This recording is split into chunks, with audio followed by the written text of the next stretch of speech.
tentang nasab Ba'lawi, secara garis besar bahwa para habaib yang mengaku keturunan baginda Nabi besar Muhammad SAW itu bukanlah keturunan baginda Nabi besar Muhammad SAW. Baik dilihat dari sisi ilmu nasab, ilmu sejarah, tes DNA dan akhlak, jauh panggang daripada api mereka ini sebagai keturunan Nabi besar Muhammad SAW. Dan kesimpulan itu diperkuat oleh bukan hanya dari berdasarkan tesis saya, tetapi berdasarkan juga dari kesimpulan ilmiah saintifik modern berupa tes DNA yang dilakukan oleh anggota Badan Riset dan Inovasi Nasional Bapak Dr. Sugeng Sugiharto dan Bapak Dr. Ari Kaim. Bapak Dr. Sugeng ini sering keluar di media sosial, baik melalui YouTube maupun melalui Facebook. Ada Dr. Ari Kaim yang jarang keluar, tetapi sebenarnya beliaulah yang paling keras menolak Ba'lawi sebagai keturunan Nabi besar Muhammad SAW. Beliau orangnya jarang mau keluar, tetapi selalu memberikan masukan kepada saya melalui Japri tentang penguatan apa yang disampaikan oleh Dr. Sugeng Sugiharto, bahwa para habaib ini bukanlah keturunan Nabi dari sisi DNA.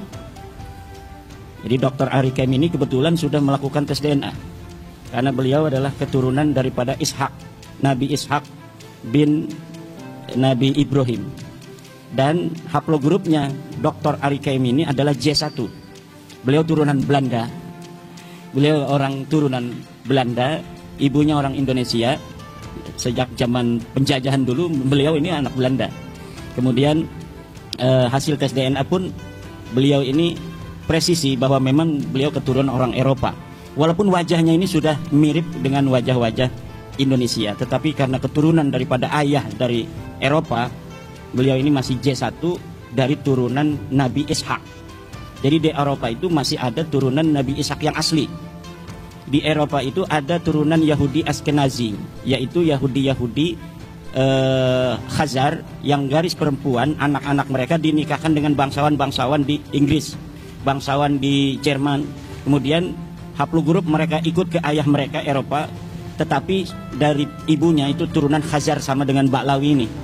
Kalau Ba'lawi ini turunan garis laki dari orang-orang Khazar. Haplogrupnya G. G itu adalah orang Khazar yang masuk ke dalam agama Yahudi, kemudian disebut dengan Yahudi Khazar.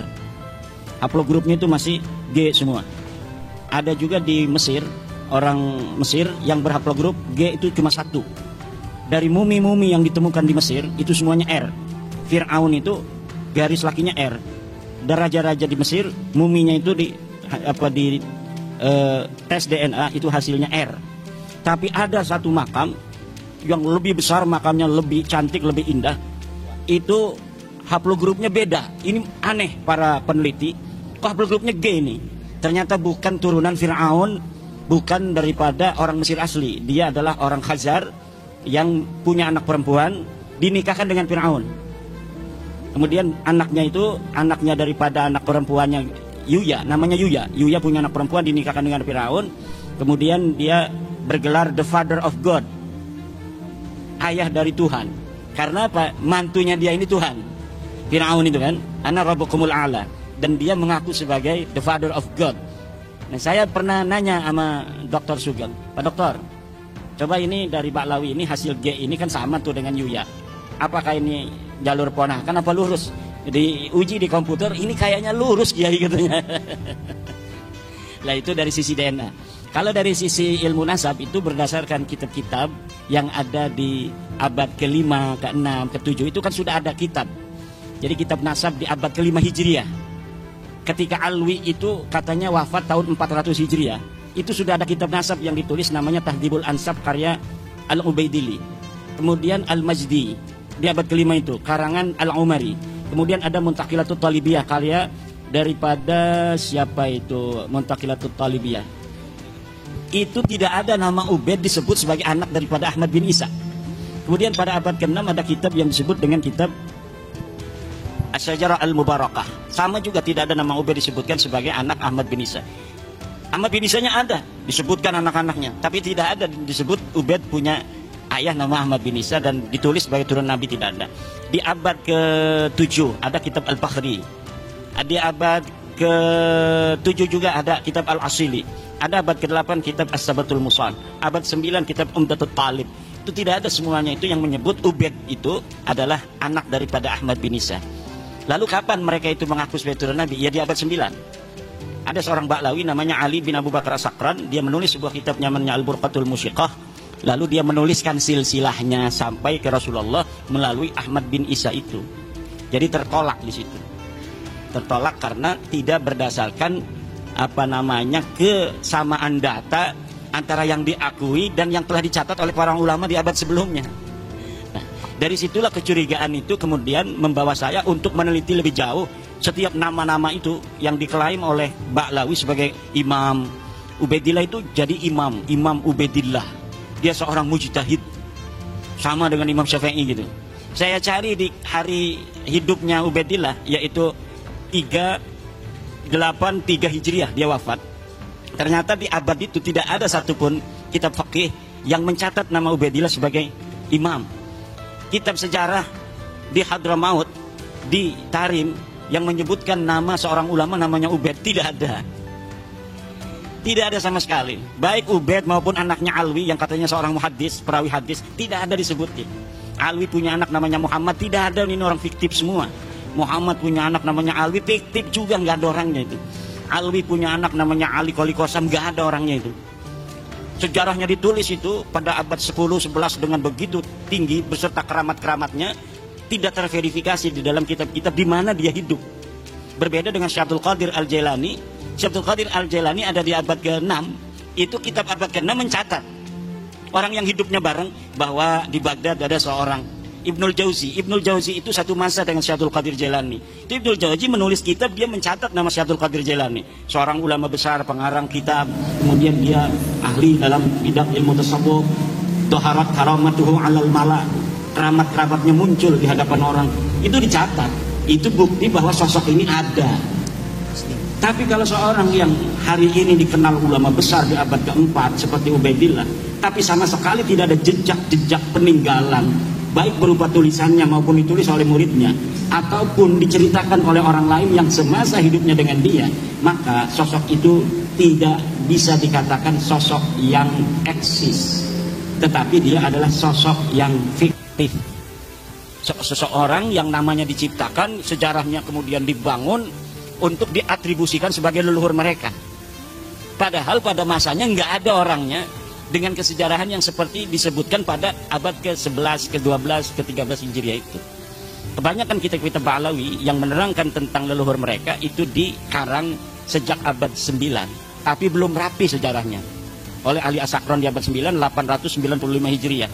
Kemudian diperbaharui, ditambahkan kisah-kisahnya oleh kitab Al-Ghurar karya Ali Khirid Ba'lawi pada 960 Hijriah.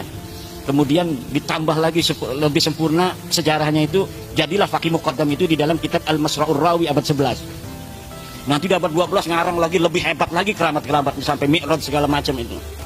Itu semakin lama semakin dibikin-bikin sejarahnya yang glorifikasinya lebih tinggi dari sebelumnya. Nah, kenapa kita bisa mengatakan seyakin-yakinnya mereka palsu? Karena glorifikasi itu. Jadi karena mereka rajin menciptakan sejarah sendiri yang tidak sesuai dengan sejarah masa lalu, akhirnya kita mudah memverifikasinya. Karena orang yang membuat sejarah di hari ini misalnya, saya mengaku berguru kepada Kiai Sahal, sementara orang-orang yang ada di Kiai Sahal kan tidak sendirian, ada murid-muridnya Kiai Sahal. Nanti muridnya ditanya, apa betul ada seorang nama Imaduddin muridnya Kiai Sahal? Oh, tidak ada. Karena apa? Seseorang tidak akan berdiri sendirian. Misalnya lagi, Bapak ngaku-ngaku 2024 sebagai anggota PWI pengurus Kabupaten Purbalingga. Kan ada SK-nya. Dia bikin tuh SK-nya, dihapus nama satu orang, dimasukin nama dia. Akhirnya pas diverifikasi di pengadilan, mana kamu ngaku-ngaku anggota pengurus PWI ke Kabupaten Purbalingga? Ini, bener ada kopnya, ada tanda tangannya. Kiai Haji Dr. Abbas Bili Yaksi MA, ya kan? Pas coba yang lain diambil juga 3. sama, tanda tangannya sama, kodnya sama, tanggalnya sama, tapi ini mah namanya Jainuddin, pas ini mah Baklawi namanya. Karena yang merubah si Baklawi sendiri. Coba yang lain lagi, yang SK-nya yang sama, ternyata memang ini beda sendirian. Ditetapkanlah yang beda sendirian ini, nama Baklawi ini palsu. Karena pas sejarah tidak pernah lahir sendirian, dia akan terkait dengan orang-orang lain. Dan cara itulah yang saya dapatkan untuk mengetahui kebohongan-kebohongan sejarah Baklawi dengan memukobalah antara satu kitab dengan kitab yang lainnya, satu manuskrip dengan manuskrip lainnya, kesejarahan yang mereka ciptakan, kemudian dapat terverifikasi kedustaannya karena ada kesaksian kitab-kitab yang lain yang tidak menyebutkan nama yang disebutkan oleh Baklawi ini.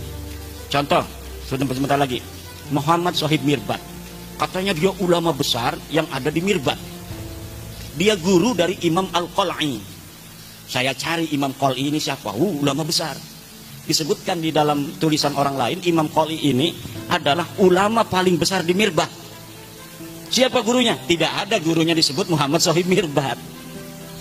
Dan dia menyebutkan nama-nama gurunya, disebutkan nama-nama muridnya. Tidak ada orang yang namanya Muhammad Shahid Mirbad disebut, baik sebagai guru, sebagai murid, atau sebagai sahabat. Saya cari seluruh kitabnya itu yang ada di abad ke-6, ke-7, nggak ada yang menyebutkan seorang di Mirbad, ada yang namanya Muhammad bin Ali Shahid Mirbad. Jadi besarnya nama Muhammad Shahid Mirbad di abad 11-12 itu yang ditulis dalam kitab Baklawi tidak terverifikasi di masanya. Karena kitab yang ditulis di masa itu sudah banyak. Dan sama sekali di Difar tidak ada ulama yang bernama Muhammad bin Ali Shahid Mirbad.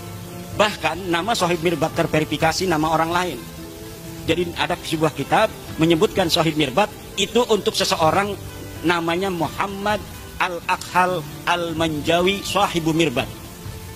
Jadi Ahmad bin Muhammad Al-Akhal Shahid Mirbad itu nama raja di Mirbad.